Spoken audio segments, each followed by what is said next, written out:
México subordinado. La subordinación en la etapa neoliberal. Quinta parte. Carlos Salinas de Gortari, 1988-1994. El Salinato, sección 5. Esta es una obra del maestro Héctor Alejandro Mora Gallardo. El préstamo se concedía tras de año y medio de sequía crediticia, de finales del 85 hasta abril del 87.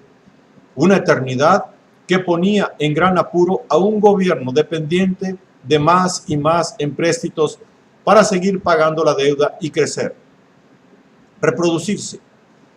Esto sí, la gran mejora consistió en la concesión de tasas de interés disminuidas con plazos de pago ampliados, apuros derivados de que la prioridad de la política económica instaurada por los pritecnócratas consistía en pagar la deuda.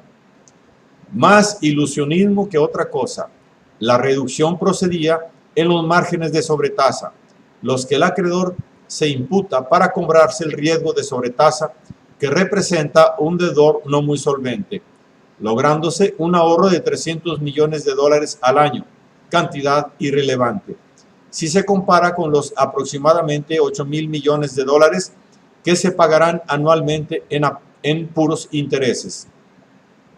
Por increíble que parezca, el presidente de la Madrid no reparó en declaraciones encubridoras de tan afrentosa concesión, que México no aceptó condicionamiento alguno respecto a lo que los mexicanos decidimos, pasando a presumir que México, como país más pagador del mundo, debió decir, pasaba a ser el ejemplo a seguir para las demás naciones. Tan acertada ha sido la negociación de esta deuda que los demás países deudores del mundo lo que piden ahora a sus acreedores es un tratamiento análogo o parecido al caso mexicano. Así dijo Ufano, el representante del país modelo en su misión al Fondo Monetario Internacional, Banco Mundial y Banco Interamericano de Desarrollo. Sí, en la Argentina de Menem le creerían y seguirían tan ejemplar comportamiento con los resultados previsibles. Dos prioridades para el gobierno tecnocrático se hacen ver en el primer sexenio del dominio tecnócrata: pagar la deuda y vender las paraestatales. No habiendo la mínima intención de declarar una moratoria, apoyándose en un club de deudores regionales, lo que en su momento se le llegó a plantear al presidente, si se hubiese atrevido a dar el primer paso. Cuando que, precisamente, la sequía de más préstamos obligó al gobierno de la madrista a implementar el recurso de la deuda interna, extendiéndose el círculo vicioso de la deuda externa a la interna, que durante el sexenio de Miguel de la Madrid, la deuda interna se disparó de 28 billones de pesos a 45,7 billones de pesos a septiembre del 86, representando el 75,4% de la deuda total. Para el año final del sexenio, la deuda total absorbería el 57% del presupuesto con un 70% de deuda interna, que emitiéndose gran cantidad de CETES, certificados del Tesoro de la Federación, se generaba un mayor adeudo, pagándose deuda de carácter revolvente. La deuda interna se mordió la cola. Hay que tomar recursos del presupuesto para pagar sus intereses en detrimento de otras áreas productivas, adentrándose en el laberinto de una complicación de los adeudos, cual balanza del ahorcado, deambulando en círculos. El gobierno se encuentra ahorcado en un círculo vicioso. Debe seguir emitiendo CETES y elevar las tasas de interés, para de todos modos seguir pagando los intereses de la deuda anterior. Y con otra, debido al regreso de capitales fugados, atraídos por las ganancias de hasta 600% en la compraventa de acciones de las casas de bolsa, se generó una mayor deuda interna. Esta es la razón.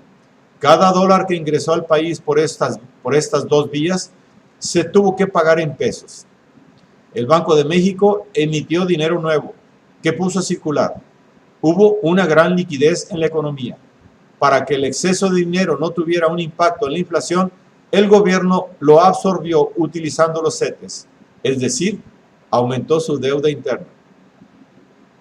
Con tasas y montos incrementándose semana a semana y ante la carencia de suficientes compradores de CETES, el gobierno procede a extraer recursos del presupuesto para pagar vencimientos e intereses.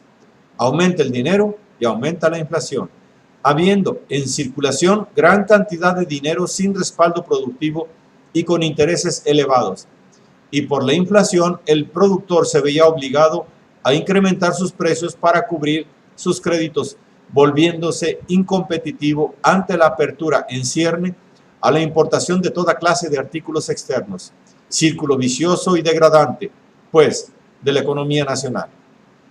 Con otro factor en contra, la permanencia y el envío de capitales mexicanos al exterior, públicos y privados, de instituciones y personas, no amainaba, calculándose en más de 40,000 millones de dólares, siendo mayor la cantidad de 34,000 millones de dólares que manejaba el llamado sistema financiero mexicano, según cálculos de la Asociación Mexicana de Bancos, un indicador contundente para revelar la preferencia por la competencia externa, la permanente preferencia de los capitales periféricos por ser golondrinos, atraídos por la moneda fuerte imperialista, representando un trastorno estructural para las arcas de las naciones periféricas. A todo lo cual se aunaba la presión obligando a la apertura comercial ingresando México al GATT en agosto de 1986, procediéndose a efectuar una apertura acelerada de un año para otro, no respetándose el arancel presupuestado al 75% ni su reducción gradual. Tan pronto como finales de 1987, y este oscilaba entre el 5 y el 35%, con un reducido promedio calculado en 10%. La retórica gubernamental proponía que con la apertura se obligaría al sector productivo a competir, mejorándose productos y precios. Los empresarios asentían argumentando que se debía reducir el gasto público por ser inflacionario. De lo contrario, ellos no invertirían, puesto que según estas consignas ideológicas neoliberales, detentadas como dogma, la inflación disminuiría, develándose el grado absoluto de enajenación de la economía nacional que se programaba acorde con el recetario Fondo Monetarista. Subiendo el precio de la gasolina, no podían disminuir los precios de los productos de fábrica, ni aminorar la inflación. La apertura y la inflación no estaban vinculados como remedio de lo segundo por lo primero, por lo que ningún beneficio se obtenía importando productos extranjeros baratos de mala calidad, debiéndose entender que los factores que inciden de manera directa en la inflación venían a ser las exacciones elevadas que representaban para el erario el pago de la deuda interna y externa.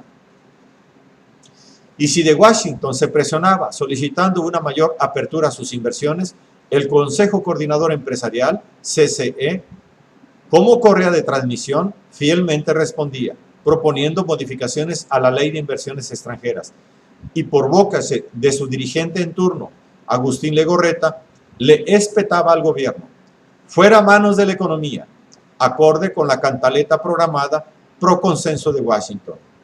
Que el gobierno se dedique a gobernar, a administrar la pobreza y a crear infraestructura, dejando a los particulares el manejo de la producción, porque en ello son capaces, eficientes y productivos.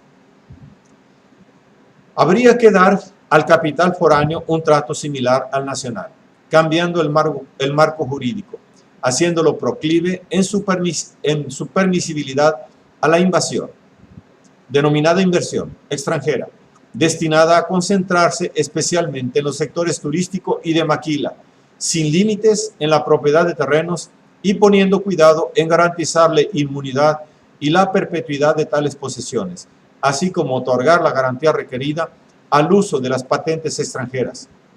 Si Cancún se había abierto concediendo territorios extranjeros, la frontera norte lo habría de hacer permitiendo el arribo de maquiladoras preferentemente norteamericanas, trato recíproco entre México y Estados Unidos y nueva ley de patentes y marcas.